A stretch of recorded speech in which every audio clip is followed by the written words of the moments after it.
নমস্কার বন্ধুরা, welcome to my video. আজকে আমি আপনাদের পনিরের রেসিপি দেখাবো একটা। তো এই রেসিপিতে আপনারা জানতে পারবেন কি করে রান্না করলে পনির একদম নরম তুলতুলে হয়।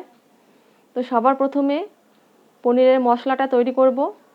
তার জন্য লাগবে দুধ, জল আর পনির মশলা। এগুলো বাজার থেকে কেনা যে কোনো পনির মশলা নিতে পারেন। তো হাফ কাপ দুধের মধ্যে 1 কাপ জল মিশিয়ে পনির মশলাটা দিয়ে দিলাম। একদম ভালো করে মিশিয়ে নিতে হবে মশলাটা, আর জলটা অবশ্যই ঠান্ডা জল হতে হবে। সুন্দর করে মিশে গেল। এবার পনিরগুলো এরকম টুকরো টুকরো করে কেটে নিয়েছি। আলুটাও ঠিক এর মতো করেই কেটে নেব, পনিরের মতোই, যেন দেখতে ভালো লাগে। এবার পনিরের মধ্যে সামান্য লবণ আর হলুদ মেখে নেব আর কি। তো এটা হাত দিয়ে মাখলে ভেঙে যেতে পারে, ওই জন্য গামলাটা ধরে নাড়িয়ে নাড়িয়ে মেখে নিতে হবে। এবার এই পনিরগুলো ভেজে নেব।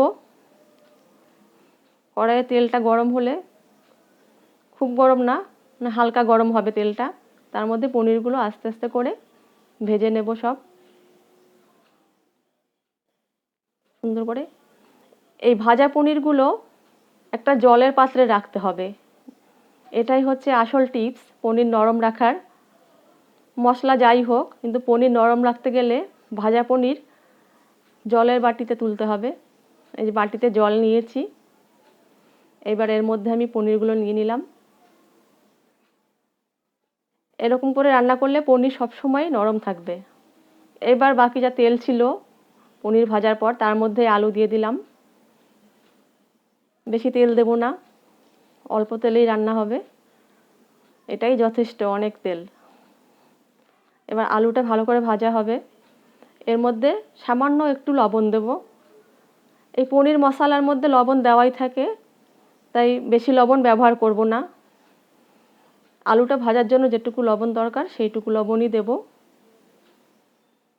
আলুটা ভালো করে ভাজা হয়ে গেলে এর মধ্যে পনির মশলা মিক্সটা দিয়ে দেব। আর কোনো দ্বিতীয় মশলা দেওয়ার দরকার নেই, এই মশলার মধ্যেই সমস্ত কিছু উপকরণ থাকে। তো এইটা দিয়ে একটু ভালো করে কষিয়ে নেব আলুগুলো। জাস্ট জলটা একটু কমে আসলে এর মধ্যে সেই জলে ভেজানো পনিরগুলো জলসহই দিয়ে দেব। এবার জলের পরিমাণটা দেখতে হবে, যদি আর একটু ঝোল দরকার হয় দিয়ে দিতে হবে। তারপর একটা ঢাকনা দিয়ে ঢেকে দিতে হবে।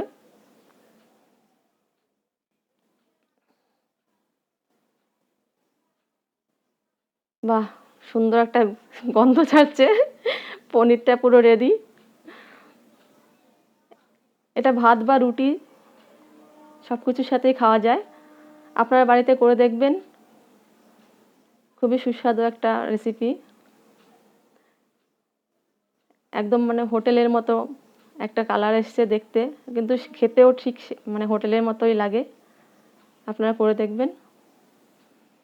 ভালো লাগলে অবশ্যই লাইক, শেয়ার আর সাবস্ক্রাইব করবেন। Thank you.